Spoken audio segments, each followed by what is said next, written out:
श्रीकांत। दोस्तों स्वागत है आप सबका मेरे YouTube चैनल स्वप्न जंक्शन पर और मैं आशा करता हूं कि आप सभी स्वस्थ और सुरक्षित होंगे। दोस्तों कल की वीडियो में मैंने आपको बताया था कि नई शिक्षा नीति के तहत कौन कौन से नए नए बदलाव स्कूली शिक्षा के संबंध में किए गए हैं और आज की इस वीडियो में दोस्तों मैं आपको बताऊंगा कि उच्च शिक्षा से संबंधित कौन कौन से नए नए प्रावधानों को, कौन कौन से नए नए मापदंडों को जोड़ा गया है या फिर कौन कौन सी ऐसी चीजों को, ऐसे कोर्सेज को डिलीट कर दिया गया है एजुकेशन सिस्टम से, हायर एजुकेशन के सिस्टम से। तो दोस्तों बिना किसी देरी के शुरू करते हैं। सबसे पहला जो प्रावधान ऐड किया गया वो प्रावधान ये है दोस्तों कि अब भारत में विश्व भर की जो 100 शीर्ष विश्वविद्यालय है यानी 100 टॉप की यूनिवर्सिटीज जो विश्व भर में है, उन्हें अब भारत में ऑपरेट करने के लिए फैसिलिटेट किया जाएगा। इससे पहले भी दोस्तों मैं आपको बताना चाहूंगा कि अभी तक भारत में लगभग 600 से ज्यादा ऐसी यूनिवर्सिटीज हैं जो कि भारत में, चाहे वो ट्विन प्रोग्राम्स के तहत हो, चाहे वो इंटर्नशिप्स के थ्रू हो, चाहे वो जो आपका कुछ ऐसे कोर्सेज होते हैं जिसमें फैकल्टी शेयरिंग होती है या फिर ऑनलाइन एजुकेशन के तहत, डिस्टेंस प्रोग्राम के तहत वो भारत में कार्य कर रही थी। लेकिन अब स्पष्ट तरीके से पारदर्शिता के साथ उन यूनिवर्सिटीज को भारत में स्थापित करने की दिशा में भी कदम उठाए जाएंगे। ये है नया प्रावधान। इसी के साथ साथ दोस्तों अब मल्टीपल एंट्री और एग्जिट सिस्टम को भी लागू किया जाएगा, जिसके तहत आपने कई बार देखा होगा दोस्तों कि कुछ छात्र कुछ कारणों के कारण अपनी यूनिवर्सिटीज को छोड़ देते हैं, कोर्स को छोड़ देते हैं, ड्रॉप कर लेते हैं। ऐसे में उन छात्रों का जो वर्ष होता है वो व्यर्थ हो जाता है, बर्बाद हो जाता है। लेकिन अब इस नई नीति के तहत किसी भी छात्र का वर्ष बर्बाद नहीं होगा। अगर कोई छात्र अपना कोर्स पहले छोड़ देता है, यानी अगर 1 वर्ष के बाद ही वो छोड़ देता है, तो उसे एक सर्टिफिकेट दिया जाएगा। अगर वो 2 वर्षों के बाद अपना कोर्स छोड़ता है तो दोस्तों उसे एक डिप्लोमा सर्टिफिकेट दिया जाएगा। अगर वो 3 वर्षों के बाद कोर्स अपना छोड़ता है तो उसे बैचलर्स की डिग्री दी जाएगी। लेकिन एक चीज आप एक और नोट कर लीजिए दोस्तों कि जैसे बीए प्रोग्राम हुआ या फिर बीकॉम हुआ, बीएससी हुआ, ऐसे जो 3-3 वर्ष के जो प्रोग्राम्स होते हैं ये हमेशा की तरह, अभी की तरह चलते रहेंगे दोस्तों आगे भी, इसमें कोई बदलाव नहीं आएगा। इसी के साथ साथ दोस्तों जो 4 वर्ष के प्रोग्राम्स होते हैं उसकी जब डिग्री दी जाएगी तो उसके साथ उसमें रिसर्च की भी मात्रा होगी, यानी रिसर्च को भी उसमें ऐड किया जाएगा। उसके बाद 4 ईयर प्रोग्राम की डिग्री आपको दी जाएगी। इसी के साथ साथ दोस्तों अंडर ग्रेजुएट प्रोग्राम के बाद पीजी कोर्स जैसे कुछ लोग करते हैं, अगर किसी का मन है कि वो यूजी कोर्स के बाद पीजी करना चाहता है, पोस्ट ग्रेजुएट करना चाहता है, तो वो कर सकता है। लेकिन दोस्तों यहां पर पेच आता है कि अगर वो और पढ़ना चाहता है, पीएचडी करना चाहता है, तो इस बीच एक और कोर्स आता है जिसे हम कहते हैं एमफिल। और अब एमफिल को समाप्त कर दिया गया है दोस्तों, यानी अब छात्र सीधा पीजी कोर्स के बाद, पीजी की डिग्री लेने के बाद सीधा वो पीएचडी कर सकते हैं अगर उनका मन है, उनकी रुचि है। इसी के साथ साथ दोस्तों तकनीक के साथ अब ऑनलाइन एजुकेशन को भी प्रमोट किया जाएगा। अगला प्रावधान यह है कि सभी विश्वविद्यालयों में और सभी संस्थानों में एक नियम लागू किए जाएंगे और इसमें यह मदद होगी दोस्तों, ये सहायता होगी कि जो कई विश्वविद्यालय हैं या कई कॉलेजेस हैं जो निजी हैं मुख्य तौर पर, वो क्या करते हैं कि वो अपने यहाँ फीस को हाइक कर देते हैं, यानी फी हाइक कर देते हैं, मनमानी फीस वसूलते हैं। तो उस संबंध में भी अब एक यूनिफॉर्म नीति को लागू किया जाएगा, तो जो कि एक बहुत ही अच्छी बात है दोस्तों। अगला प्रावधान यह है दोस्तों कि गुणवत्तापूर्ण शिक्षा के लिए और शोध और अनुसंधान के कार्यों के लिए, यानी रिसर्च एंड डेवलपमेंट के कार्यों को प्रोत्साहित करने के लिए, उन्हें प्रमोट करने के लिए नेशनल रिसर्च फाउंडेशन का गठन किया जाएगा, जो बड़े बड़े रिसर्च प्रोजेक्ट्स को फंड करेगा, यानी फाइनेंशियली सपोर्ट करेगा उन तमाम बड़े रिसर्च प्रोजेक्ट्स को, ये एनआरएफ। इसी के साथ साथ दोस्तों लीगल और मेडिकल महाविद्यालयों को छोड़कर, यानी लीगल और मेडिकल कॉलेजेस को छोड़कर सभी उच्च शिक्षण संस्थानों का संचालन एक रेगुलेटरी बॉडी द्वारा ही किया जाएगा। इसी के साथ साथ दोस्तों सभी विश्वविद्यालयों और हायर एजुकेशन इंस्टीट्यूशंस में प्रवेश पाने के लिए एनटीए द्वारा जो कॉमन, एक तरीके से आप ये समझिए दोस्तों कि एनटीए जो कि भारत में सीबीएसई से संबंधित जितने भी जो टेस्ट होते हैं, जिसमें नीट आता है, जिसमें जेईई मेंस आता है, तमाम ऐसे जो टेस्ट होते हैं, एंट्रेंस एग्जाम्स, इसके विकल्प के तौर पर, यानी विकल्प के तौर पर एक कॉमन एंट्रेंस टेस्ट भी करवाने का एक प्रस्ताव इसमें जोड़ा गया है। और याद रखिएगा दोस्तों कि जो ये कॉमन एंट्रेंस टेस्ट है ये अनिवार्य नहीं है, यानी सभी विश्वविद्यालयों पर ये अनिवार्य, यानी थोपा नहीं जाएगा, इंपोज नहीं किया जाएगा, लेकिन एक तरीके से विकल्प के तौर पर, चॉइस के तौर पर इसको सामने रखा गया है। इसी के साथ साथ दोस्तों वर्ष 2040 तक सभी उच्च शिक्षण संस्थानों को मल्टी डिसिप्लिनरी इंस्टीट्यूशंस में तब्दील किया जाएगा। इसी के साथ साथ प्रयास किया जाएगा कि प्रत्येक संस्थान में कम से कम 3000 या उससे अधिक छात्रों को एनरोल किया जाए, यानी उनका प्रवेश किया जाए। ओपन डिस्टेंस लर्निंग के विकल्प भी दिए जाएंगे। इसके साथ साथ दोस्तों अंडर ग्रेजुएट कॉलेजों को ऑटोनॉमस यानी स्वायत्तता दी जाएगी। यह भी एक महत्वपूर्ण प्रावधान है। वर्ष 2035 तक उच्च शिक्षा प्रणाली के अंतर्गत 50% विद्यार्थियों को व्यावसायिक शिक्षा के साथ जोड़ा जाएगा। यह भी एक लक्ष्य रखा गया है।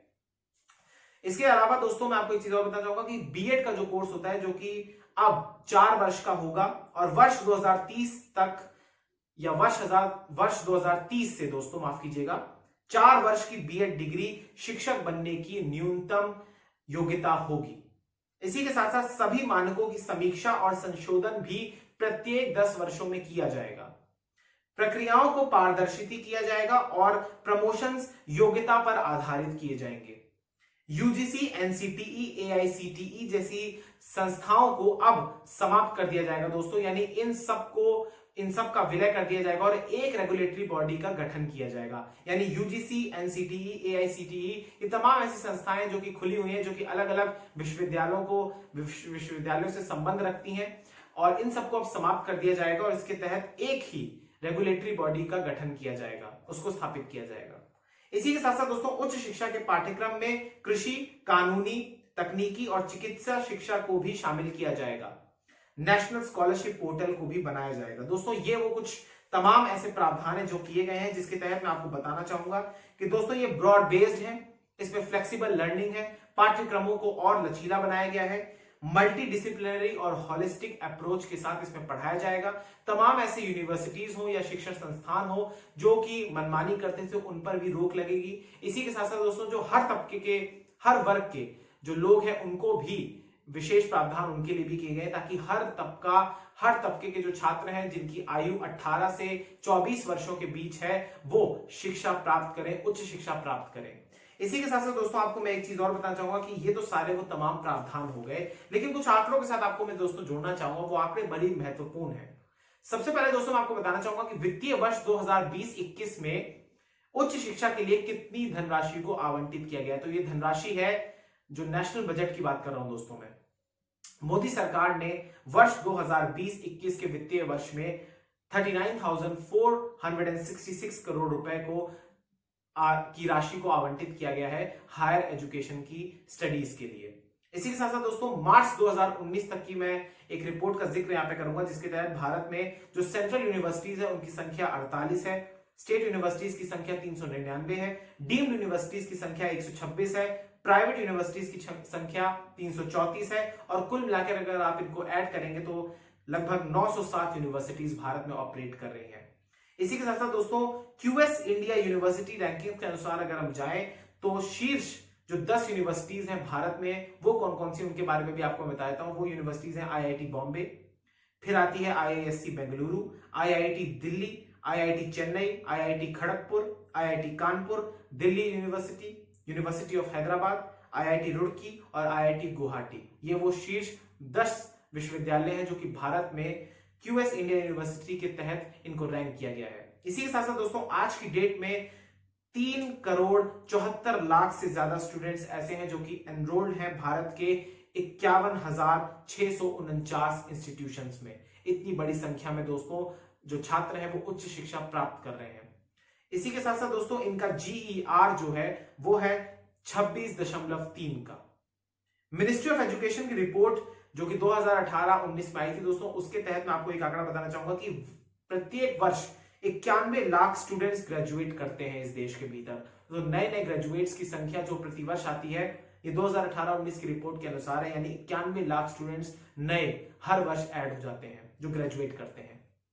इसी के साथ साथ दोस्तों नेशनल एजुकेशन पॉलिसी में जो GER मैंने आपको शुरू में बताया था उसको 26.3 से बढ़ाकर 50 करने का लक्ष्य भी किया गया है वर्ष 2035 तक। और इसी के साथ साथ 2030 तक, वर्ष 2030 तक कम से कम हर जिले में या फिर उसके निकट एक मल्टी डिसिप्लिनरी संस्थान को भी स्थापित किया जाएगा। यानी दोस्तों आपने हमेशा देखा होगा कि कुछ ऐसे कॉलेजेस होते हैं, कुछ ऐसे यूनिवर्सिटीज होती हैं जो कि एक ही यूनिवर्सिटीज तो नहीं, लेकिन जो स्टैंड अलोन कॉलेजेस होते हैं या फिर ऐसे कॉलेजेस होते हैं जो प्राइवेट होते हैं, वो क्या करते हैं दोस्तों कि वो एक ही कोर्स कराते हैं। मसलन उदाहरण के तौर पर अगर वो बीटेक करवाएं तो केवल बीटेक ही करवाए जा रहे हैं। लेकिन वर्ष 2030 तक सभी यूनिवर्सिटीज को, सभी कॉलेजेस को मल्टी डिसिप्लिनरी बनाया जाएगा, उनको कन्वर्ट किया जाएगा। यानी अब वहां पर तमाम चीजों की पढ़ाई होगी, हर पहलू को टच किया जाएगा।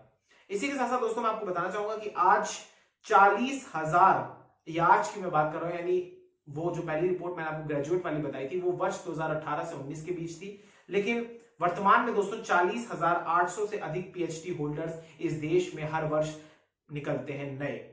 इसी साथ साथ दोस्तों विदेश मंत्रालय के अनुसार लगभग 8 लाख से अधिक भारतीय स्टूडेंट्स विश्व भर की 90 विश्वविद्यालयों में पढ़ाई कर रहे हैं, जिस पर वो लगभग $20 बिलियन का प्रति वर्ष खर्च करते हैं दोस्तों। तो इतनी बड़ी संख्या में ब्रेन ड्रेन भी हो रहा है, इसकी समस्या को भी हमें देखने की आवश्यकता है। इसके अलावा दोस्तों देश भर में जो आईआईटीज की संख्या है वो 23 है, और एनआईआरएफ की रैंकिंग्स के अनुसार देश में जो टॉप आईआईटीज हैं वो है आईआईटी मद्रास, फिर है आईआईटी दिल्ली, और फिर है ये टॉप 3 आईआईटीज की मैं बात कर रहा हूं दोस्तों, फिर आती है आईआईटी बॉम्बे। इसके बाद अगर मैं देश में आईआईएम्स की बात करूं, यानी इंडियन इंस्टीट्यूट ऑफ मैनेजमेंट की बात करूं, तो देश भर में 20 आईआईएम्स है टोटल, जिसमें विश्व भर की, अगर मैं शीर्ष जो 50 मैनेजमेंट इंस्टीट्यूट्स हैं अगर उनकी बात करूं, विश्व भर की बात कर रहा हूं दोस्तों, तो उसमें 3 भारत की आईआईएम्स भी शामिल हैं, जिसमें आईआईएम अहमदाबाद, आईआईएम बेंगलुरु और आईआईएम कलकत्ता शामिल है। इसी के साथ दोस्तों देश भर में 542 मेडिकल कॉलेजेस हैं, जिनमें से 64 स्टैंड अलोन पीजी इंस्टीट्यूट्स हैं, 4,804 इंजीनियरिंग कॉलेज हैं, जिसमें 3,982 प्राइवेट हैं और 822 सरकारी इंजीनियरिंग कॉलेजेस हैं। दोस्तों ये है देश के भीतर कुछ कॉलेजेस की स्थिति, जो कि मैंने आपको आंकड़ों के अनुसार बताई, आंकड़ों से मैंने आपको बताने का प्रयास किया। लेकिन दोस्तों आज भी मैं आपको एक चीज कहना चाहूंगा कि ये रिपोर्ट अब समाप्त हो चुकी है। इसमें कई ऐसे नए नए प्रावधान किए गए जिसके तहत बहुत सारी चीजों को टच करने का प्रयास किया गया, लेकिन इसमें दोस्तों कई सारी ऐसे फ्लॉज भी हैं जो कि मैंने विश्लेषण के दौरान पाए। वो ये था दोस्तों कि अगर बाहर की यूनिवर्सिटीज को भारत में ऑपरेट करने की परमिशन दी जाएगी तो इसके तहत क्या वो अपने रूल्स को लागू करेंगे, क्या वो मनमानी करेंगे, तो इस पर भी हमें या हमारी सरकार को, जो भी मिनिस्ट्री ऑफ एजुकेशन है, उनको देखने की आवश्यकता है कि वो कहीं से भी वो मनमानी न करें। क्योंकि अगर वैश्विक यूनिवर्सिटीज भारत में आएंगी, उनको काम करने का लाइसेंस दिया जाएगा, अगर वो कार्य करने की परमिशन दी जाएगी, तो वो किसी भी प्रकार से जो देश भर में विभिन्न यूनिवर्सिटीज काम कर रही है उनको साइड ऑफ ना करे, यानी वो किस तरीके से मनमानी ना करे। फी भी वहां पर नॉमिनल होनी चाहिए, कोई ज्यादा फीस नहीं होनी चाहिए। इसी के साथ साथ दोस्तों एक फ्लॉ और है कि इस देश के भीतर अभी भी टेक्निकल एजुकेशन, जो कि आप एक तरीके से समझिए कि जो कि कॉलेजेस में पढ़ाया जाता है, वो जब हम प्रैक्टिकल लाइफ में जाते हैं, यानी जब हम व्यवसायिक के क्षेत्र में जाते हैं, प्रोफेशनल हो जाते हैं, तब तो वहां पर वो कोर्स बहुत ही कम होता है। यानी दोस्तों जो कॉलेज में आपको पढ़ाया जाता है वो कोर्स डिफरेंट होता है जो प्रैक्टिकल लाइफ में आपको बताया जाता है। तो वहां पर भी फोकस करने की आवश्यकता है कि इंडस्ट्री ओरिएंटेड प्रोग्राम्स को ही पढ़ाया जाए। इसी के साथ दोस्तों एक फ्लॉ मैंने और पाया, वो ये था दोस्तों कि इसके जो ये योजना है, जो ये प्रावधान है, इसके संबंध में कई बहुत बड़ी राशि की आवश्यकता होगी, फंड्स की आवश्यकता होगी, और फंड को भी जुटाना आवश्यक है। तो फंड जुटाने के लिए भी सरकार को देखना पड़ेगा, क्योंकि आपने योजना बहुत अच्छी बनाई है, इसके लिए फंड की आवश्यकता होगी। तो फंड्स के संबंध में भी आपको एक महत्वपूर्ण योजना बनाने की आवश्यकता है। इसी के साथ साथ दोस्तों एक चीज और है कि देश का अभी बड़ा तबका, मसलन एससी हो, एसटी हो, ओबीसी हो, या फिर जो माइनॉरिटी जो कम्युनिटी है, माफ कीजिएगा, ये लोग दोस्तों अभी भी बड़े स्तर पर एनरोल्ड नहीं है तमाम विश्वविद्यालयों में। अभी ये लोग हायर एजुकेशन से अभी काफी दूर है। एक बहुत ही छोटा प्रतिशत ऐसा है जो कि माइनॉरिटीज का हो, या फिर एससी, एसटी और ओबीसीज हो, इनका यूनिवर्सिटीज में पढ़ता है। तो इन्हें भी उच्च शिक्षा के साथ जोड़ने की आवश्यकता है। इसी के साथ साथ दोस्तों एक महत्वपूर्ण प्रावधान और है जो कि मैं मानता हूं होना चाहिए, वो ये था कि रिजर्वेशन को खत्म करना चाहिए, क्योंकि सभी लोगों के लिए समान तरीके से मौके होने चाहिए, अवसर होने चाहिए। इस पर भी दोस्तों हालांकि इससे संबंधित कोई प्रावधान नहीं किया गया है, लेकिन मैं उम्मीद करता हूं कि भविष्य में इससे संबंध में भी कोई ना कोई प्रावधान जरूर किया जाएगा। इसी के साथ साथ दोस्तों एक चीज मैं और कहना चाहूंगा कि ये योजनाएं, ये प्रावधान तभी लागू किए जा सकते हैं जब सभी लोग एक साथ हाथ मिलाकर और साफ नियत के साथ कार्य करें। और इसी के साथ साथ दोस्तों टीचर्स को भी इसमें एजुकेट किया जाए, उनकी भी ट्रेनिंग की जाए, अभिभावकों को भी इसमें ज्वाइन किया जाए, अध्यापकों, शिक्षकों और जो छात्र हैं उनके बीच समन्वय सही तरीके से स्थापित किया जाए, तभी इन योजनाओं को लागू किया जा सकता है। दोस्तों बहुत बहुत शुक्रिया आपका। और नेशनल एजुकेशन पॉलिसी के तहत जो 2 एपिसोड्स की सीरीज थी वो अब यहीं पर समाप्त होती है। बहुत बहुत शुक्रिया दोस्तों, बहुत बहुत धन्यवाद आपका मेरी वीडियो को देखने के लिए। इस वीडियो को लाइक कीजिए, चैनल को सब्सक्राइब कर दीजिए, बेल के आइकन को दबा दीजिए और वीडियो को अधिक से अधिक शेयर कर दीजिए। बहुत बहुत धन्यवाद। जय हिंद, जय भारत, वंदे मातरम, इंकलाब जिंदाबाद, सत्यमेव जयते। नमस्कार।